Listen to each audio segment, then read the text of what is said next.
बाज़ वक़्त ऐसा होता है कि हम चीज़ों के एक ही कलर देख देख के या फिर एक ही डिज़ाइन देख देख के थोड़े से बोर हो जाते हैं और हमारा दिल चाह रहा होता है कि हम इनको एक नया लुक दे दें ताकि ये भी खूबसूरत लगें। इसी तरीके से बिल्कुल जी बाज़ औक़ात हमारे पुराने पड़े हुए होते हैं कपड़े और उनको हम नहीं पहन रहे होते या फिर हम उनको सिलवा ही नहीं रहे होते। तो इसी तरह से हम उनको बिल्कुल एक नया लुक दे सकते हैं और अपनी चीज़ों को बना सकते हैं, ख़ास तौर पे फ़र्नीचर को खूबसूरत। बिस्मिल्लाहिर्रहमानिर्रहीम। अस्सलाम वालेकुम, कैसे हैं आप सब? उम्मीद करती हूँ खैरियत से होंगे।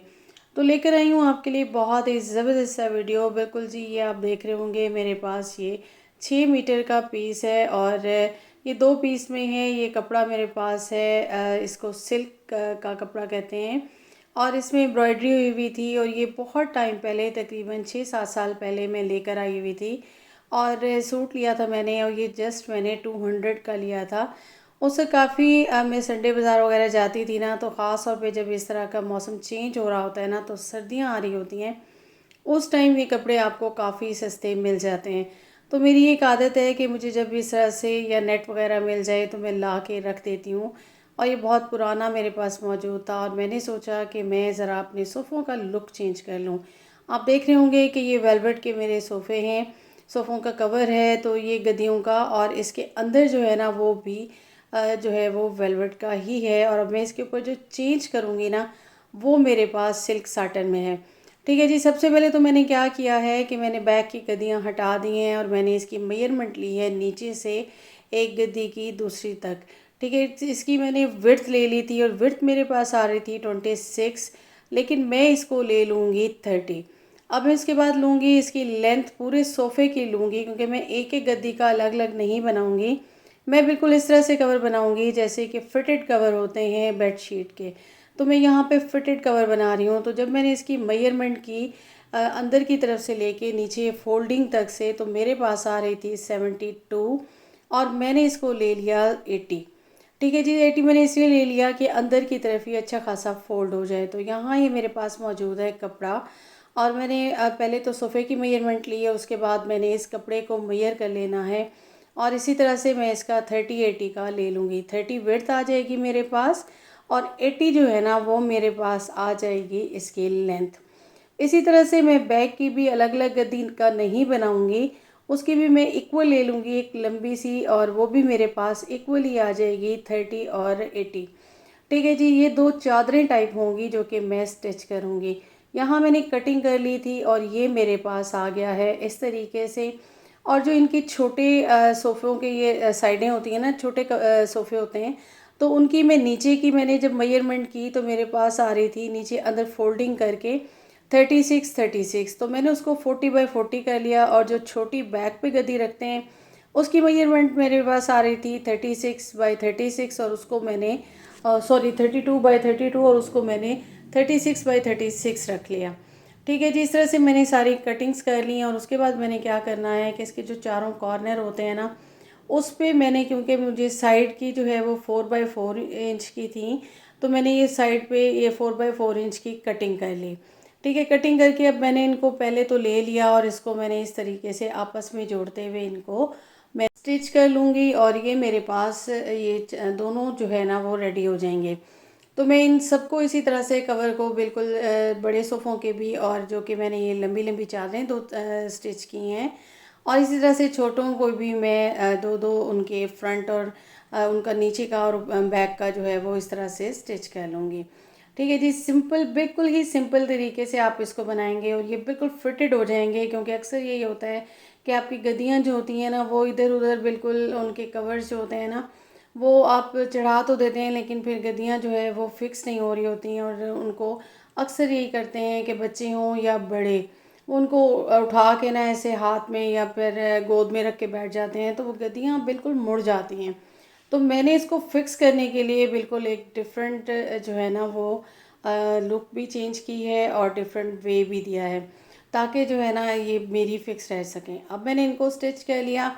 अब इसके बाद मैं क्या करूँगी कि ये स्टिच हो गए और अब मैं इनके जो ये कॉर्नर है ना मैंने बनाए हैं, तो मैं इनको ले लूँगी और कॉर्नर का जो सेंटर है ना बिल्कुल यहाँ से मैंने मार्जिन करते हुए इसको मैं मेजर कर लूँगी 8 इंच का एक साइड पे और 8 इंच का इसके दूसरे साइड पे, यानी लेफ़्ट और राइट इसके मैं 8 इंच का ले लूँगी और 1 इंच इसका ये सेंटर में होगा, यानी टोटल 17 हो जाएगा और 8 इसके लेफ़्ट पे आ जाएगा, 8 इसके राइट पे आ जाएगा। ये आप देख रहे होंगे, इस तरीके से मैं दोनों साइडों पे इसको मार्क कर लूँगी। अब मैंने क्या करना है, 17 इंच का तो मैंने मार्क कर लिया, लेकिन जो इलास्टिक मैं ले रही हूँ ना, इलास्टिक मैं 8 इंच की लूँगी, क्योंकि इसको फिर मैं जब खींच के लगाऊंगी ना तो वो अच्छे से फिक्स हो जाएगी और ये फिक्सिंग का आपका जो है ना ये कवर बन जाएगा, फिटेड बन जाएगा। तो इस तरीके से मैं 4 ले लूँगी, एक चादर के लिए 4 दूसरी के लिए। तो इसी तरीके से मैं हर कवर के लिए 4-4 ये इलास्टिक ले लूँगी और इसी तरह से इनके कॉर्नर्स पे चारों पे मेजर कर दूँगी और उसके बाद मैं यहाँ पे इलास्टिक लगाना स्टार्ट करूँगी। वैसे तो मैंने आपको इलास्टिक लगाना बहुत दफ़ा बताया है और बहुत डिफरेंट वे में बताया है, कभी बिल्कुल अटैच करके, कभी सिर्फ 2 साइडों से अटैच करके सेंटर से छोड़ दिया, लेकिन आज मैं आपको इसे पूरा मुकम्मल जो है ना वो अटैच करना बताऊंगी कि आपने जहाँ से मैंने मार्क किया है ना एक साइड से, तो उससे मैंने इसको स्टिच करना स्टार्ट करना है। यहाँ पे मैंने इलास्टिक को इस तरह से रख दिया, थोड़ा सा मैं इसको सीलूँगी और उसके बाद जो है ना एक सिलाई लगा के उसके बाद मैं इसको पीछे से कपड़े को खींचती जाऊंगी, आगे से इलास्टिक को खींचती जाऊंगी और इस तरीके से मैं दूसरे पहले सेंटर में आ जाऊंगी, इसका जो कॉर्नर बना है, और फिर उससे जो है ना 8 इंच का मैंने आपको बताया था कि मैंने लिया था मार्जिन, और इसको मैं बिल्कुल खींच लूँगी और बल्कि कोशिश करूँगी कि जो है ना ये मैं इसको इतना खींच लूँ कि जहाँ मैंने निशान लगाया ना उससे 2 इंच आगे जाए लेकिन पीछे ना आए। ठीक है, वहाँ पे एंड करके मैं इसको इस तरीके से लगा लूँगी। अब जहाँ जहाँ ना जब हम सिलाई कर रहे होते हैं ना तो बाज़ औक़ात ऐसा होता है कि इलास्टिक इधर उधर हिल जाता है, तो जहाँ से हिला हो तो उसको भी आप दोबारा से खींच के आप अच्छे से स्टिच कर लें। ठीक है, इसे डबल स्टिच इसलिए भी मैं करती हूँ ताकि ये जो है ना निकले नहीं। अब ये अच्छे से आपका स्टिच हो गया और इसी तरीके से मैंने सारे कवर्स कर लिए हैं तैयार। बिल्कुल इतना ज़्यादा टाइम नहीं लगता इसमें, बस जस्ट ये है कि सिंपल से हैं, आपने कट लगाने हैं कॉर्नर के और उनको स्टिच करना है, उसके बाद इलास्टिक लगानी है और आपके कवर हो गए रेडी। अब आपके जो है ना सोफ़ों को मिल जाएंगे बिल्कुल नए कपड़े और लुक चेंज हो जाएगी और आपका दिल भी खुश हो जाएगा। आप बार बार फर्नीचर तो चेंज नहीं कर सकते, लेकिन थोड़ी सी कवरिंग करके आप इसको एक नया लुक दे सकते हैं। अच्छा, यहाँ मुझे ना कवर भी चेंज करने थे, क्योंकि मुल्तान का आपको पता है कि बहुत ज़्यादा आंधी आती है, मिट्टी बहुत ज़्यादा होती है, तो ये कवर्स हालांकि मैल खोरे होने के बावजूद भी कलर इनका ऐसा है कि इनमें इतना ये मैले नज़र नहीं आते, जैसे इस वक्त नहीं नज़र आ रहे। तो इसको मैंने जो है ना उतार लिया और अच्छे खासे ये मिट्टी वाले हो गए थे, और यहाँ मैंने एक और ये लाइट कलर के मैंने बनाए हुए हैं, थोड़े लाइट और डार्क। और जो इसके अंदर का है, जब हम सोफ़े लेकर आते हैं ना तो उनके अंदर जो इन पे कवर चढ़े हुए होते हैं वो मैंने बिल्कुल नहीं उतारे, उनको मैं रहने देती हूँ और इस तरह से मैंने इनको कवर चेंज कर दिए। अब आप सोच रहे होंगे मैंने कवर तो चेंज कर दिए तो फिर मैं क्यों इनके ऊपर ये कवर चढ़ा रही हूँ, तो बिल्कुल जी, ये मैं इसलिए कर रही हूँ कि मैंने आपको बताया कि ताकि ये फ़िक्स हो जाएंगे। और जब इतनी ज़्यादा मिट्टी आती है ना तो फिर ये होता है कि हमें हर रोज़ इनको जो है ना उतारना पड़ता है, फिर धोना पड़ता है, फिर चेंज करना पड़ता है। तो आप सिंपल जो है ना ये कवर्स को आप उतारेंगे जब ये बहुत ज़्यादा मैले हो जाएंगे, तो इनको उतार के आप इजीली वॉश कर लेंगे, नीचे आपके वो कवर जो है वो बिछे रहेंगे। अच्छा जी, यहाँ बिछाने का तरीका मैं आपको बताऊँगी, बहुत सिंपल है। आपने एक साइड से एक गद्दी को उठाना है और उसके नीचे ये फिक्सिंग है, बिल्कुल ये हमने इलास्टिक लगाई है, फिक्स हो जाएगा, कॉर्नर कॉर्नर पे आ जाएगा, इसी तरह से दूसरी साइड से हो जाएगा। अब इसी तरह से इसे खींचते हुए हम आखिरी गद्दी की तरफ ले जाएंगे और वहाँ भी इस तरह से करके नीचे से इसको अंदर की तरफ कर लेंगे, बैक से भी अंदर की तरफ कर लेंगे।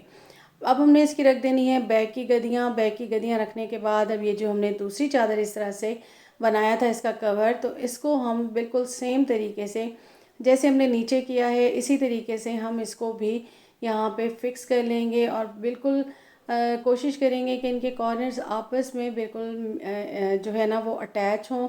उसके बाद ये इजीली फिक्स हो जाएगा और इसका फिर एक्स्ट्रा पार्ट को हम बैक की तरफ कर देंगे और ये हो गया है हमारा रेडी।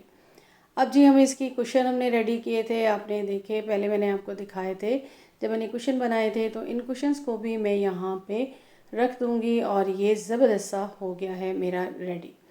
अच्छा, इनके मैंने जो है ना बैग के भी बनाए हुए हैं कवर्स, और वो मैंने क्रोशे से बनाए थे, वो भी मैंने खुद ही बनाए थे, और इंशाल्लाह उसकी भी मैं आपको सिंपल बनाए हुए हैं उनको भी मैं आपको शेयर करूँगी। और ये देखिए बैग पे मैंने उनको लगा दिया और ये मेरा ज़बरदस्त सा रेडी हो चुका है। तो कैसा लगा आपको मेरा आज का कंटेंट? उम्मीद करती हूँ पसंद आया होगा। पसंद आया हो तो काइंडली मेरे चैनल को सब्सक्राइब कीजिएगा, बेल आइकॉन को प्रेस कीजिएगा। अपना रखिएगा बहुत ज़्यादा ख्याल और मुझे दीजिएगा इजाज़त। अल्लाह हाफ़िज़।